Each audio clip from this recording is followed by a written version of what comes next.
नमस्कार, मैं हूं संजीव श्रीवास्तव। आप देख रहे हैं 4 PM न्यूज़ नेटवर्क। दोस्तों, लगातार ये सवाल उठ रहा था, उठा हुआ है और आगे भी उठेगा जब तक प्रधानमंत्री नरेंद्र मोदी और केंद्रीय गृह मंत्री अमित शाह, ये जो जैन जी का मामला है, जो जंतर मंतर पर हुआ था, जिस तरह का उनके बच्चों के साथ एक क्रूरता हुई, तो नहीं वे आ रहे हैं संसद में, नहीं मुंह खोल रहे हैं, तो क्यों है ये चुप? ये बड़ा सवाल था।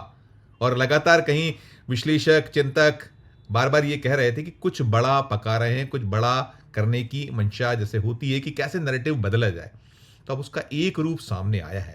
वो क्या है रूप, मैं आगे उस पर चर्चा हम करेंगे, लेकिन कुल मिलाकर हैरान परेशान है, हलाकान है, ये बहुत स्पष्ट है। ठीक है कि आप कुछ पका रहे हैं, हो रहा है और आप करते ही करते हैं, लेकिन अभी ये निकल कर आया है कि संसद में जो गतिरोध बना हुआ था, बना हुआ है, आज भी संसद नहीं चल पाई।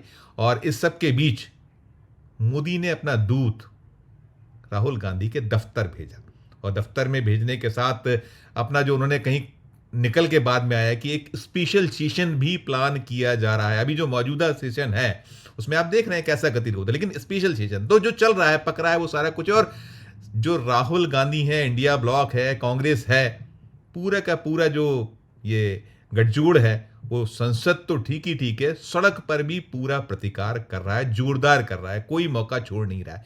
तो ये जो बड़ा कुछ है, इसी पर बातचीत करेंगे। आज जुड़ गए हमसे अभय दुबे साहब। प्रोफेसर साहब, यहां से शुरू करना चाहूंगा कि आज जो है दूध पहुंचा, आप तक पहुंची होगी खबर, आप अभी हिंदुस्तान में नहीं है, तो रिजिजू को पहुंचाया गया और राहुल गांधी तो वहीं अटके हैं कि पहले आए, सदन में बयान दें, और आज भी वही रहा, जबरदस्त एक गतिरोध और साथ में संसद परिसर में मार्च, सारा कुछ। तो ये जो निकल कर सर ये आया है कि एक स्पेशल सेशन 16, 17 और 18 अगस्त को ये सरकार बुलाना चाहती है, और वो परिसीमन बिल, महिला आरक्षण विधेयक, इसको लेकर मनाया जा रहा है, ऐसी खबरें निकलकर बाहर आ रही हैं। और आप लगातार कह रहे थे कुछ सोच रहे हैं, कुछ पका रहे हैं, तो यहीं से शुरुआत अभय सर। देखिए, अगर उन्हें विश्वास होता कि उनके पास 2/3 बहुमत की जुगाड़ हो जाएगी तो वो कांग्रेस के पास किरण रिजिजू को न भेजते, राहुल गांधी के पास किरण रिजिजू को न भेजते, क्योंकि राहुल गांधी सार्वजनिक रूप से इस बात को स्पष्ट रूप से कह चुके हैं कि ये परिसीमन का बिल कांग्रेस नहीं पास होने देगी और इंडिया गठबंधन के दूसरे सदस्य दल हैं वो इसको पास नहीं होने देंगे। चूंकि उनके पास जो आश्वासन है, जिसको वो उनकी तरफ से प्रचार किया गया है कि द्रमुक की तरफ से आश्वासन है या शरद पवार की पार्टी की तरफ से आश्वासन है, वो आश्वासन पक्का आश्वासन नहीं है, वो सिक्का बंद आश्वासन नहीं है। तो इसीलिए, वरना अगर वो आश्वासन पक्का और सिक्का बंद होता तो वो इसी अधिवेशन में रख देते। भाई, अब अगस्त के 15 दिन क्यों और चाहते हैं योजना बनाने के लिए? इनके पास तो इस अधिवेशन के भी 7 दिन थे, करीब 8 दिन थे। धर्मेंद्र प्रधान के इस्तीफे के बाद तो कम से कम 10, 11, 12 दिन ऐसे थे जिनमें वो ये काम कर सकते थे, लेकिन उन्होंने ऐसा नहीं किया क्योंकि वो जानते थे कि अगर दोबारा फिर से उनका वो बिल गिर गया तो उनको बहुत बड़ी मुंह की खानी पड़ेगी और फिर शायद अभी जो कुछ वापसी की एक आध क्षीण सी संभावना लग रही है, वो क्षीण सी संभावना भी समाप्त हो जाएगी। यही कारण है कि उन्होंने 15 दिन का समय अपने आप को और दिया और अब वो राहुल गांधी के पास जा रहे हैं, एक ऐसे व्यक्ति के पास जा रहे हैं जिसका भारतीय जनता पार्टी के खिलाफ संघर्ष समझौता विहीन है, अनकम्प्रोमाइजिंग स्ट्रगल कर रहे हैं वो राहुल गांधी उनके खिलाफ, अभी से नहीं, लगातार शुरू से। और 2-3 तरह की चालें खेल रहे हैं ये लोग साथ में। देखिए, पहली चाल ये खेल रहे हैं कि मोहन भागवत कह रहे हैं कि भाई जेन जी के साथ में तो अच्छा संबंध होने चाहिए, उनको डिक्टेट नहीं करना चाहिए बल्कि मिलजुल के बात करनी चाहिए, और वो एक अपनी जेन जी का अपना अधिवेशन भी कर रहे हैं। फिर नरेंद्र मोदी भी इसी प्रकार की बात अपने आधी रात की तरफ बनाई गई रीलों में बोलते हुए नजर आते हैं। दूसरी तरफ आरएसएस के और बीजेपी के दूसरे लोग जो हैं वो जेन जी के बारे में बहुत कड़वी कड़वी बातें कह रहे हैं, उन्हें गद्दार कह रहे हैं, उन्हें देश विरोधी कह रहे हैं, उन्हें संविधान विरोधी कह रहे हैं, उनको पंचर लगाने वाला कह रहे हैं, उनको पता नहीं क्या क्या कह रहे हैं। ये भी कहा जा रहा है और वो भी कहा जा रहा है। एक तो चाल ये खेली जा रही है पूरी तरीके से। दूसरी तरफ उनकी कोशिश है कुछ बड़ा करने की। बड़ा करने के लिए उनके पास परिसीमन वाला मामला है, तो उसमें मेरे ख्याल से विशेषज्ञों की, समीक्षकों की राय 2 तरह की है। एक समीक्षकों का एक हिस्सा ये मानता है कि परिसीमन का बिल अगर बीजेपी ले आए और पास करा ले तो उसकी बहुत बल्ले बल्ले हो जाएगी और मौजूदा वो साख के संकट से निकल आएगी। दूसरी दूसरी राय का कहना यह है कि नहीं, अब परसीमन का बिल पास कराने से भी साख का ये संकट दूर नहीं होगा, क्योंकि ये तो परसीमन का बिल तो आगे भविष्य के लिए है ना। मतलब जो है, ऐसा था नहीं कि परसीमन का बिल आपने पास कराया और तुरंत आप दनादन दनादन चुनाव जीतने शुरू हो गए। वो तो एक सवाल है कि आगे इसका क्या फायदा होगा, क्या नुकसान होगा, कौन जीतेगा, कौन हारेगा, तो भविष्य बताएगा ना ये तो। वर्तमान की समस्या का निपटारा भविष्य के लिए उठाए गए किसी कदम से नहीं हो सकता। उसके लिए आपको वर्तमान में ही कुछ ना कुछ, मतलब ऐसा कुछ करना पड़ेगा जिससे लोग भौचक्के रह जाएं, चकित रह जाएं, चकाचौंध हो जाएं, और अभी तक जो घटनाएं हुई हैं, पिछले करीबन 2 महीने की घटनाएं हैं, उन घटनाओं को भूल जाएं, या वो घटनाएं मतलब उनके लिए महत्वहीन हो जाएं। ऐसा कोई काम करना पड़ेगा। मेरा मानना है कि मोदी के शस्त्रागार में, मोदी का तिकड़मों का जो शस्त्रागार है, उसके अंदर अब ऐसी कोई ट्रिक रही नहीं है। अमित शाह की जो धमकियों वाली राजनीति है, उसके पास भी कोई ऐसी ट्रिक नहीं रही है। यहां तक धमकियों वाली राजनीति भी उनकी मुरझा गई है। अब तो स्थिति यह है कि भाई अमित शाह संसद में आने से सीधे इसलिए घबरा रहे हैं, संसद में आके उन्हें भाई 2 में से एक बात तो करनी पड़ेगी। या तो उन्हें जेनजी के पूरे आंदोलन को देश विरोधी कह के रिजेक्ट करना पड़ेगा, खारिज करना पड़ेगा, या ये मानना पड़ेगा कि ये जो हुआ वो दुर्भाग्यपूर्ण था, ऐसा नहीं होना चाहिए था, और उसमें जो कुछ कमी बेशी हुई है उसके लिए मैं अपने आप को जिम्मेदार मानता हूं। ऐसा कुछ बोलना पड़ेगा। तो कुछ तो करना पड़ेगा, और कोई तीसरी कोई गोल बोल बात करनी पड़ेगी। तो अमित शाह इन तीनों में से कुछ भी नहीं करना चाहते हैं।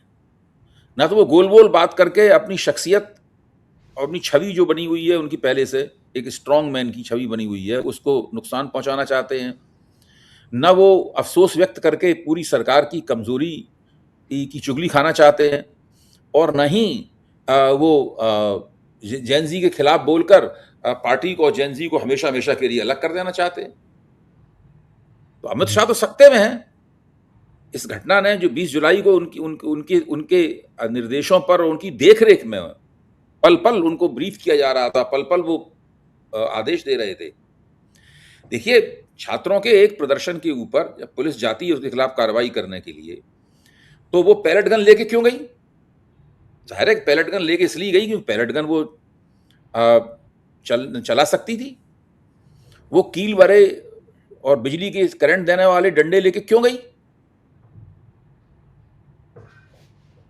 खुद किरण बेदी ने कहा है कि ये सब लेके नहीं जाना चाहिए था। जी, उसको तो जी। केवल अपने बचाव के लिए जो आर्मर है, अपना ज़िरह बख्तर जो है, और अपनी ढाल वगैरह लेके जाना चाहिए था, हेलमेट वगैरह पहन के जाना चाहिए ताकि उसको खुद ना चोट लगे। चोट पहुंचाने के लिए हरबे हथियार ले जाने की क्या जरूरत थी? उस हरबे या हथियारों का बड़ी निर्ममता से, बड़े बेहिसाब तरीके से वहां पर इस्तेमाल किया गया। ये अमित शाह की मर्जी के बिना नहीं हो सकता था। ठीक अब आज ही मैं बात है। आशुतोष जी से एक चर्चा कर रहा था, तो आशुतोष जी ने एक बहुत अच्छी बात कही। आशुतोष जी ने ये कहा कि उसका श्रेय देना चाहिए आशुतोष जी को। देखिए, ये राम जन्मभूमि आंदोलन चल रहा था 90 के दशक में, तो मुलायम सिंह जब मुख्यमंत्री थे तो उनका कहना यह था कि मैं अयोध्या में किसी चिड़िया को भी पर नहीं मारने दूंगा। लेकिन फिर भी जो कार सेवक वहां पहुंच गए तो उसके इस बयान का मतलब यह था कि गोली चला दी पुलिस ने, कार सेवक मारे गए। जब कल्याण सिंह मुख्यमंत्री थे तो उन्होंने कहा कि गोली किसी कीमत पर भी नहीं चलेगी, तो गोली नहीं चली, वो बाबरी मस्जिद टूट गई। Yes, yes, yes. अच्छा, तो ये राजनीतिक फैसला होता है। आप किसी का दमन करेंगे, सॉफ्ट पैडलिंग करेंगे, हार्ड पैडलिंग करेंगे, क्या करेंगे, मतलब जो है ये एक राजनीतिक फैसला होता है। इसके बारे में ये नहीं कह सकते कि मजिस्ट्रेट का काम था ये फैसला देने का। और वो राजनीतिक फैसला 2 ही व्यक्ति ले सकते थे, या तो अमित शाह ले सकते थे या नरेंद्र मोदी ले सकते थे राजनीतिक फैसला। अमित शाह चूंकि गृह मंत्री थे इसलिए उन्होंने ये फैसला लिया। तो ये बिल्कुल, ये सब बातें आईने की तरह स्पष्ट हो गई हैं, और राहुल गांधी ने इस नब्ज को पकड़ लिया है। बिल्कुल, बिल्कुल। हाँ, पकड़ लिया है, और अमित शाह छटपटा रहे हैं, कैसे निकलें, कैसे छूटें, ये उनकी समझ में नहीं आ रहा है। और अमित शाह की जो चमचा मंडली है, वो पिछले 3-4 दिन से झूठे वीडियो डाल रही है। अभी कल या परसों एक वीडियो डाला गया जिसमें कहा गया कि अमित शाह जो है वो संसद में अगले दिन ही बड़े जबरदस्त अंदाज में उतरने वाले हैं और सबको ध्वस्त कर देंगे। लोग डर के मारे कांप रहे हैं कि अमित शाह उतरने वाले हैं। अमित शाह तो नहीं उतरे। उससे पहले अमित शाह के पुराने बयानों को काट काट के डाला जा रहा था ताकि लोगों को भ्रम फैले कि अमित शाह लगातार संसद में गरज रहे हैं। इसको बेवकूफ बना रहे हैं लोग, ठीक बात है। अपने आप को अब देश बेवकूफ बना रहे हैं लोग। देश देश बेवकूफ नहीं बन रहा सर। देखिए आप हाँ, जो तो कह रहे हैं, ये सब चलने वाला नहीं है अब इनका। अब देखिए इनको, जैसे कि अभी अभी किसी ने कहा कि ये तो एक ऐसी गली में चले गए हैं ये लोग, जिस गली से बाहर निकलने का रास्ता नहीं है, पीछे दीवार है और आगे जैसे चले जाएंगे वहां पे आगे जेंजी डांस कर रही है। बहुत सही, बहुत सही, बहुत सही। नहीं सर, देखिए जो जो भाई ये लोग यही कहा करते कि मुलायम ने गोली चलवाई, मुलायम सिंह यादव पे ठीकरा फोड़ते थे। आपने किए कि पूरे समय देखा हमने। सर जो हम नंबर की बात करते हैं, नंबर इनके पास जो 2/3 में, अगर मैंने लोकसभा का निकाला था, आप अगर कुछ मेरे गड़बड़ तो करेक्ट कीजिएगा, कि इन्होंने जैसे वो टीएमसी के 20 तोड़े थे, 6 यूबीटी के तोड़े थे, तो इनके पास 312 के आसपास का नंबर है। 50 कुछ कम है, 360 चाहिए वहां पर। और इधर जो राज्यसभा में 245 में जो नंबर है उसमें 163 चाहिए, 2/3 के लिए, 2/3 के लिए 163, वहाँ 154 के आसपास है, 9 कम है। तो ये जो जोड़ तोड़ है, जुगाड़ है, इसमें मैं 2-3 चीजें पूछता हूँ। ये कह रहे थे जो आपने कहा डीएमके एनसीपी हमारे, और एनसीपी डीएमके तरीके से तैयार है कि 50% की जो सीटें बढ़ाई है वो डिमांड पे हम तैयार है। एक तो सर इसके अलावा जो बाकी दल हैं जो तोड़फोड़ करते हैं, कुछ ठीक है अभी ना प्रस्तुत कर पाए 15 दिन में, आगे अभी कुछ संभावना है यूपी इलेक्शन के पहले आप देखते हैं कि ये जो कहीं जो डोरे डालते हैं, तो कहीं जो अखिलेश के दल में कुछ तोड़फोड़ या कुछ और जो जोड़ जुगाड़ आप कुछ देखिए अगर अगर दो घटनाएं नहीं होती, सर। एक तो चढ़ावा चोरी वाला मसला नहीं आया होता, जी। वो स्कैंडल नहीं हुआ होता, और ये जेंजी वाला स्कैंडल नहीं हुआ होता, तो हो सकता है कि ये अपने इसी तरह के हथकंडेबाजी से ये धीरे धीरे करके, अभी नहीं तो थोड़े दिन बाद सही, कहीं ना कहीं से 2/3 बहुमत की जुगाड़ कर लेते। कुछ कम रह जाता तो कुछ लोगों को अनुपस्थित करा देते, और सदन की जो प्रभावी संख्या है उसको कम करके बहुमत की संख्या भी कम हो जाती, उससे तो ये कर सकते थे ये काम। लेकिन इन सब घटनाओं के बाद में अब ये चीज थोड़ी काफी मुश्किल हो गई है, अब आसान नहीं रहा ये सब करना। तो अब मुश्किल है इसका होना, इसीलिए कांग्रेस के पास गए हैं। ठीक, ठीक। और कांग्रेस घास डालनी चाहिए, वो राहुल गांधी कांग्रेस क्या, स्पष्ट क्यों कांग्रेस क्यों पागल है? कांग्रेस क्या, कांग्रेस ने अगर इस मसले पर घास डाल दी तो फिर कांग्रेस के लिए घास कभी होगी तो होगा कि नहीं?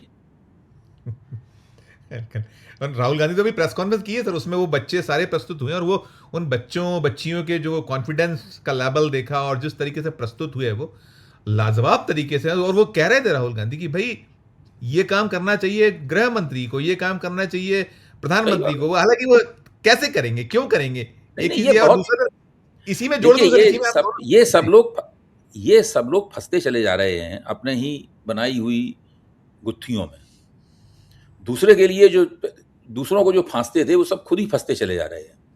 पहले कभी इन्हें गोदी मीडिया बचा लेता था, कभी विपक्ष की अक्षमताएं इन्हें बचा लेती थीं, कभी वक्त का रुझान जो था वो इन्हें बचा लेता था, कई बातें इनके पक्ष में चली जाती थी, ये बच जाते थे।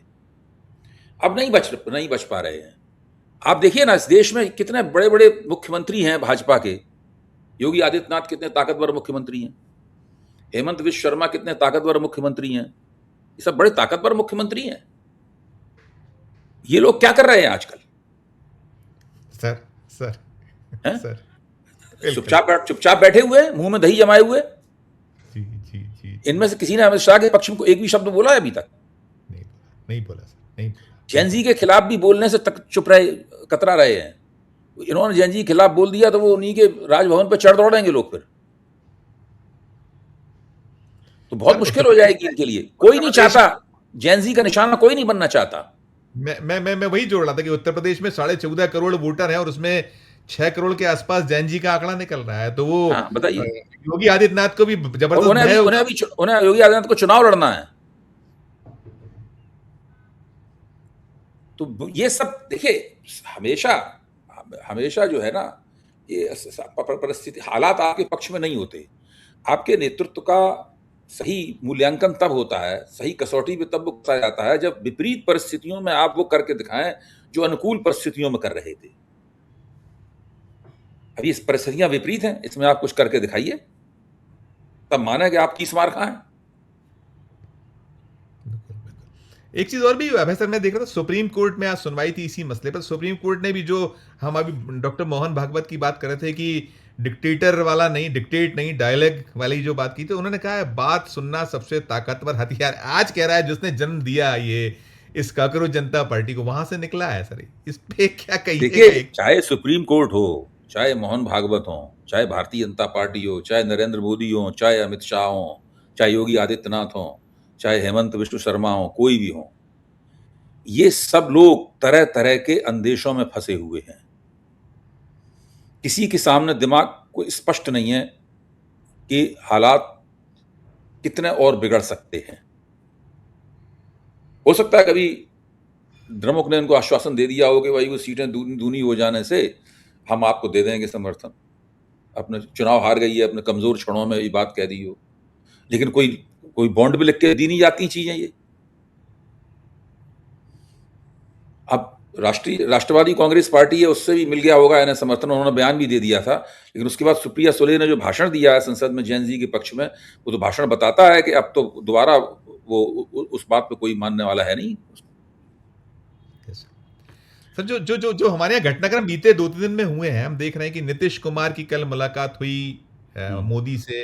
उसके अलावा जो चंद्रबाबू नायडू से मुलाकात हुई थी, क्या इनको भी तो अपनी चिंताएं? और इसके अलावा एक और घटनाक्रम था, कल कल बहुत लंबे वक्त के बाद जो नीतीश कुमार है वो अपने खुद के यूनाइटेड जनता दल के दिल्ली दफ्तर पहुंचे थे। तो इन चीजों को, क्योंकि इनको अपनी चिंता नहीं होगी, ये भी तो कहीं ना कहीं छटपटा ही रहे हैं जिस तरीके। और हर व्यक्ति देखिए, जो पॉलिटिशियन, ये कोई छोटे मोटे नेता नहीं है, बड़े अनुभवी हैं। नीतीश कुमार हैं, चंद्रबाबू नायडू हैं, ये सब लोग बहुत अनुभवी लोग हैं।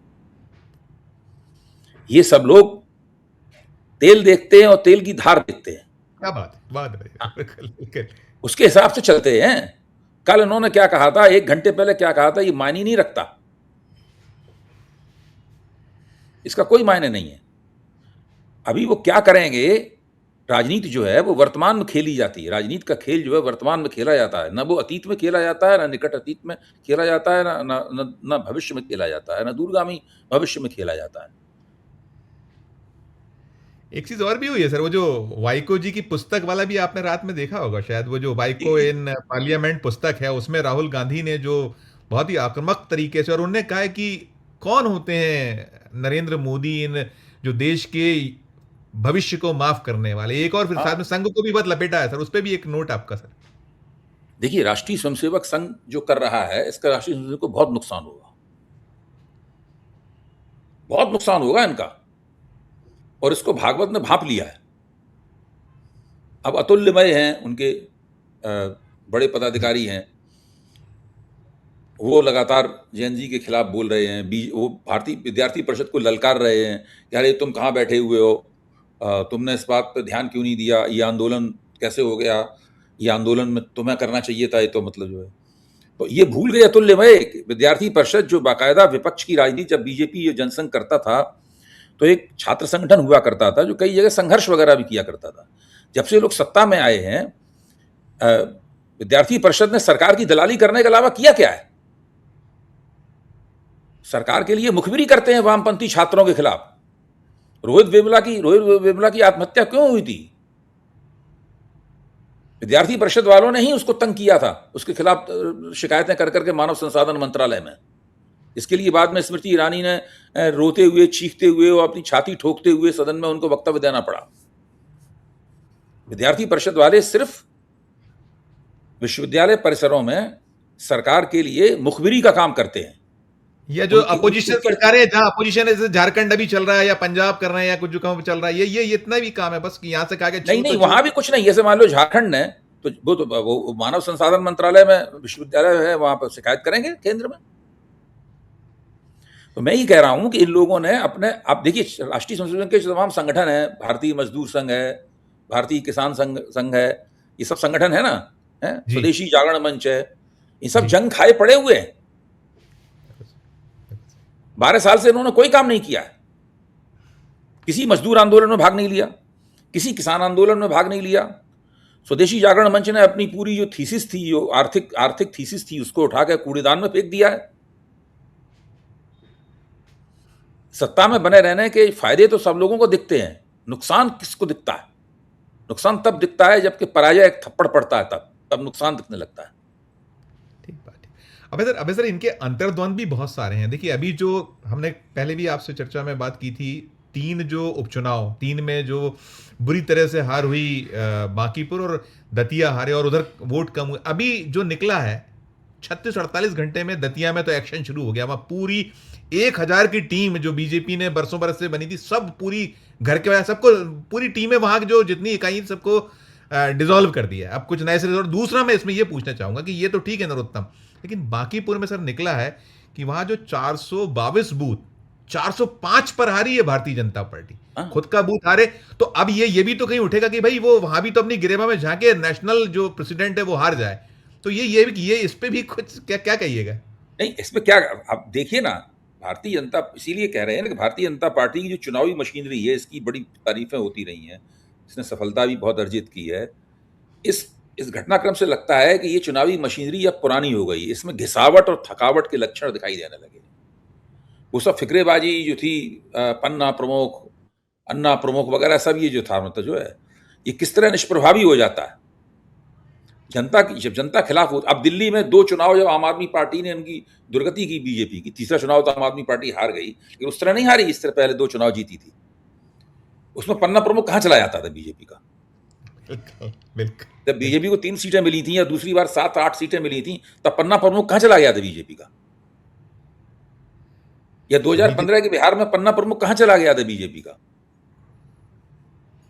बीजेपी तो का पन्ना प्रमुख भी, बीजेपी के चाणक्य भी और विश्वगुरु भी बीजेपी के, सब कहाँ चले जाते हैं वो होता है। मैं ये सब बिल्कुल बेकार की बातें हैं। चुनाव आप तिकड़म से जीतते रहते हैं, फिर एक बार जब जनता नाराज हो जाती है तो आपको अपनी तिकड़मों पर संदेह होने लगता है। इस वक्त बीजेपी उसी दौर से गुजर रही है। मैं सर समाप्त करूंगा। एक लास्ट क्वेश्चन मेरा होगा। मैं अभी नागपुर बात कर रहा था, संघ मुख्यालय पर बैठे एक बहुत सीनियर जर्नलिस्ट, बाकायदा बात हुई, तो वो कह रहे हैं कि संघ बिल्कुल सोच रहा है, उसको लग रहा है कि अब इनको ढोना जो है, और दोनों कह रहे हैं, वो कह रहे हैं कि अकेले ना नरेंद्र मोदी ना अमित शाह, वो कह रहे हैं ये दोनों की जो जोड़ी है, इसको अब ये लाइबिलिटी बन गई है और कुछ उनके मन में चीजें हैं। लेकिन क्या संघ की, वही जो हम बार बार पूछते, इतनी हैसियत, इतनी हिम्मत आज की तारीख में कहीं कुछ है कि ये रिप्लेसमेंट कुछ हो जाए? देखिए, देखते हैं आप संघ सब। के बारे में मुझे एक उसके बड़े पदाधिकारी की बात याद आती है। जब उससे पूछा गया, तो ऐसी अनौपचारिक रूप से बात हो रही थी, उससे पूछा गया क्या संघ मतलब किस तरह जिताता, किस तरह है लोगों को, भाजपा के उम्मीदवारों को। तो उन्होंने मुस्कुराते हुए कहा कि संघ जिताता है इसकी तो गारंटी हम नहीं ले सकते, लेकिन संघ हरा सकता है इसकी गारंटी हम लेते हैं बहुत सही। भाजपा के उम्मीदवारों को। जी। तो अगर संघ की बात मानकर मोदी ने गद्दी नहीं छोड़ी, अगर संघ कहता है उनसे मोदी जाएंगे तो अमित शाह को कौन पूछता है, अमित शाह की तो कोई औकात ही नहीं है मोदी के बिना। अगर गद्दी नहीं छोड़ी तो संघ उनको हरा देगा। और इस समय जो देश का मूड और मोड है सर, इस समय तो ना बीजेपी ना संघ ना कुछ, और जो बिल्कुल अलग दिशा दशा में देश बढ़ रहा है, ये जो आज के और हालात। आप देखिए कि जेनजी के खिलाफ ये सांप्रदायिक कार्ड भी इस्तेमाल नहीं कर पा रहे, जी जी क्योंकि जी जेनजी में मुसलमान तो है ही नहीं, एक आध किसी नाम को छोड़ के कोई भी नहीं है मुसलमान। सर सर ये तो हिंदुओं का जेनजी है। सर वो आज जो बच्ची को प्रस्तुत किया था, उसने कहा कि मेरा नाम जो है, वो एक तो थी लड़की मुस्कान, हम्म। उसको मुस्कान को मुसलमान समझ के ट्रोल, और क्या क्या लिखा गया। एक लड़की थी कोई रिया हीर, जो वो जिसने वाहन रोका था वहां मुंबई में, उसको इतना गंदा गंदा, जो ट्रोल आर्मी है इनकी, क्या क्या बोला जा रहा है, समझने को शायद तैयार नहीं। अच्छा, ये समझते हैं कि ये करके वो वाला इफेक्ट पैदा कर लेंगे जो पहले 10 साल पहले, 5 साल पहले, 7 साल पहले किया करते थे। देखिए, एक लखनऊ कहावत है कि वो जमाने गए जब खलील खां फाख्ता उड़ाया करते थे। बहुत सही है सर, सही, बिल्कुल बिल्कुल, बहुत सही है सर, यही समाप्त हो जाएगा। बिल्कुल बिल्कुल, कि खलीफा जो है फाख्ता उड़ाने की हैसियत में, हिम्मत में बचे नहीं जी। शायद, है ना। बहुत बहुत शुक्रिया सर, धन्यवाद, आभार। दोस्तों, आप सुन रहे थे अभय दुबे जी को, और जो सारा सीन है, दृश्य है, ये जो जोड़ तोड़ कोशिशें और कुछ है, चीजें निकल रही हैं, आ रही हैं कि क्या क्या मन में चल रहा है मोदी और शाह के, क्या क्या वो कैसे नैरेटिव बदलना चाहते हैं, लेकिन अब कुछ चल नहीं रहा है। ना बीजेपी कुछ कर पा रही है, ना उनके जो जितने आकाज हैं उनकी भी स्थिति हर जगह है, जो दूसरा इंजन और जो मुख्य इंजन तमाम, और संघ संघ सोच जरूर रहा है, लेकिन वो फलीभूत कैसे कर पाएगा, क्या कर पाएगा, ये भी बड़े सवाल हैं इन दोनों के सामने। क्योंकि ये जो तिकड़म की बात अभय सर ने की, कि तिकड़म ही तिकड़म, तो देखिए आगे क्या होता है, कैसे चलता है। और वो जो एक लाइन है कि अब खलीफा फाख्ता उड़ाने की स्थिति में दिखाई नहीं पड़ रहा है। आपकी अपनी जो राय हो, आपकी अपनी जो टिप्पणी हो, ज़रूर इस वीडियो के कमेंट बॉक्स में राय प्रकट कीजिए, टिप्पणी कीजिएगा। और अच्छी लगी हो हमारी चर्चा तो चैनल को लाइक कीजिए, सब्सक्राइब कीजिए, ज्वाइन का बटन दबाइए तो हमारी हौसला अफजाई होगी। प्यार और स्नेह रखकर देखते रहिए 4 PM न्यूज़ नेटवर्क। धन्यवाद, नमस्कार।